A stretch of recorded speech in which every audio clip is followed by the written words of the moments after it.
MLB game, preview this weekend's game, and then you guys can take some questions.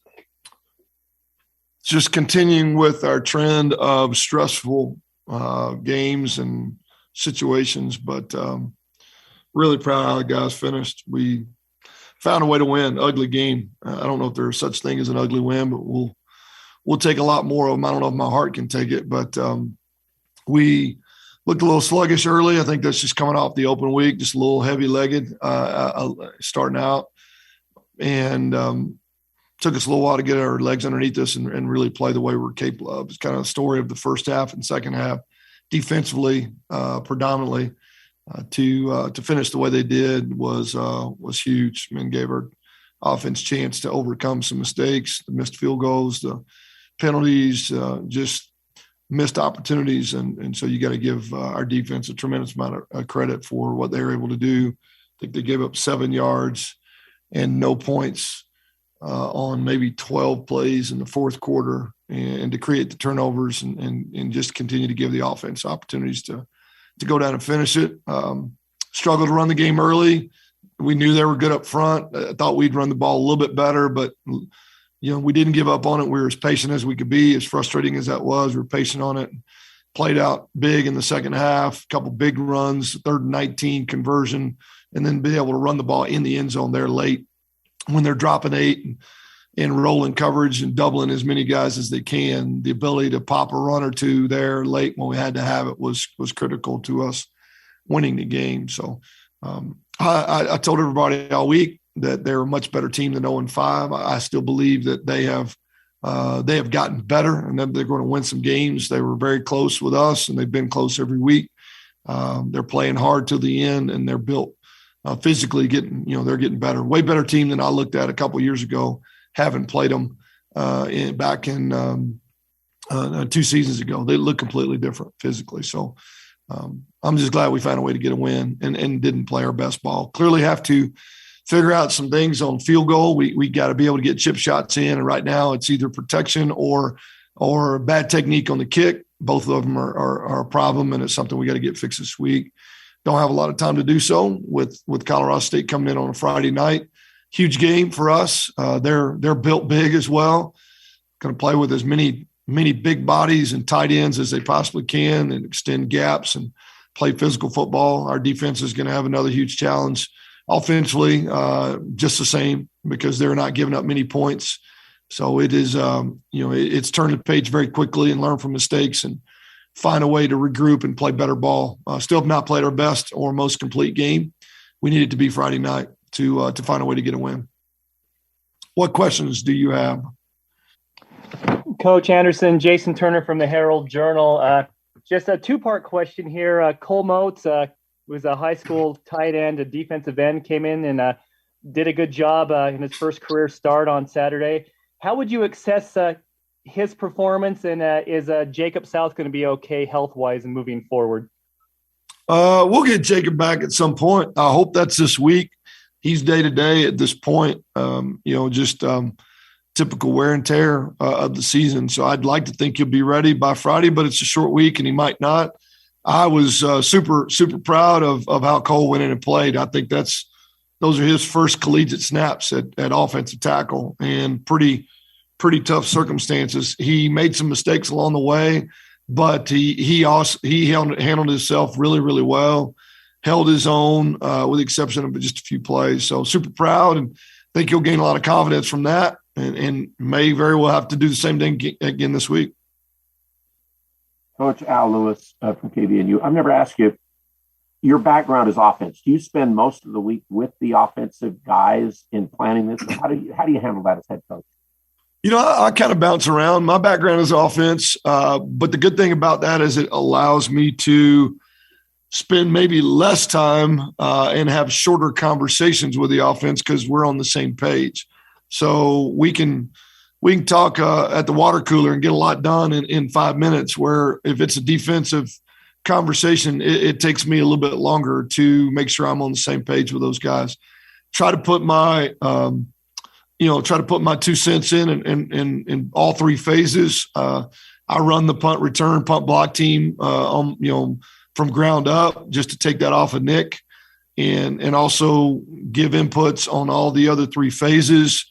And then we'll watch some tape and answer questions for the defense, probably from an offensive perspective more than anything, but I think it does help give them a perspective of how or where we might be vulnerable.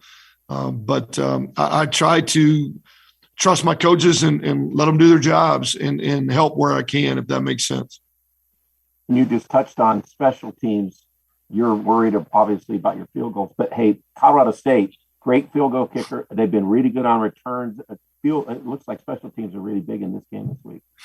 Yeah, they were this week. I mean, if you look, I felt like we dominated special teams in this particular game, and as bad as we made mistakes in other areas, it was huge. I mean, with the exception of field goal kicking, the return game, both kickoff returns and punt returns, the ability to help ourselves with field position. You take the missed field goals out of the equation, and I would tell you that across the board really had very few mistakes. They do a good job. You can tell they're well coached.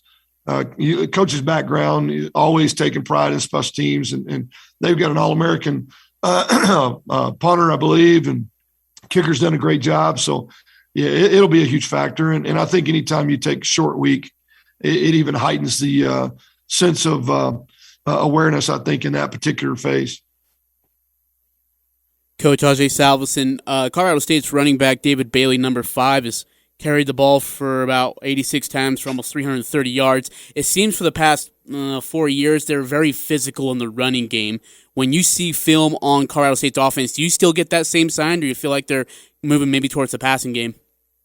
Oh no, they want to run the ball. They don't hide it. They obviously will throw it when they need to and can set up some play actions, but it's going to be 2, 3, 4, 5. I don't know how many old linemen and tight ends all jammed in there together with a quarterback under center and a big running back coming downhill, NFL caliber tight end. They don't make any bones about it. Wings and double tights and triple tight. It's a unique look, and I think they went into it knowing exactly they wanted to look different than everybody else.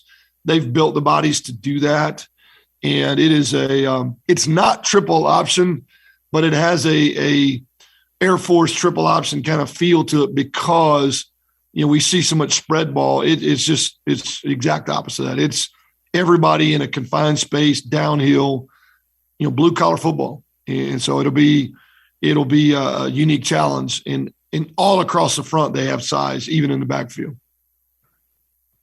Coach, the other big thing in the game that I can see is they really have had a lot of sacks, a lot of pressure on the quarterback. So do they rush just 4? Are they blitzing all the time, or what do you see there?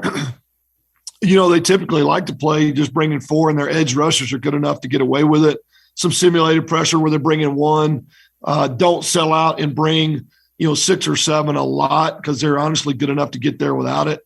And I think they'd rather protect their back end a little bit and keep another guy in coverage because their 2 edge rushers are really, really good and going to be a challenge for us. We mentioned earlier, Cole Mote's getting his first start. He was not a liability in that area, but he's going to be challenged if he's playing this week. South comes back. He's going to have to be back at full tilt because they do a great job of getting pressure off the edges. Coach Anderson, they have a unique talent in tight end in Trey McBride. You don't see very many tight ends catch as many passes as him. Break down his game. Why is he a special player? And he has been for a long time too. Yeah, no doubt. He didn't just turn into that overnight. This has been a career for him.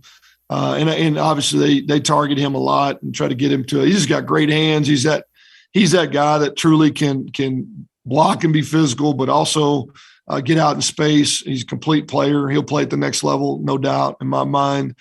They do a great job also with all the different sets and adjustments they put you in and gaps that you have to fill, putting in position where he's matched up really, really well.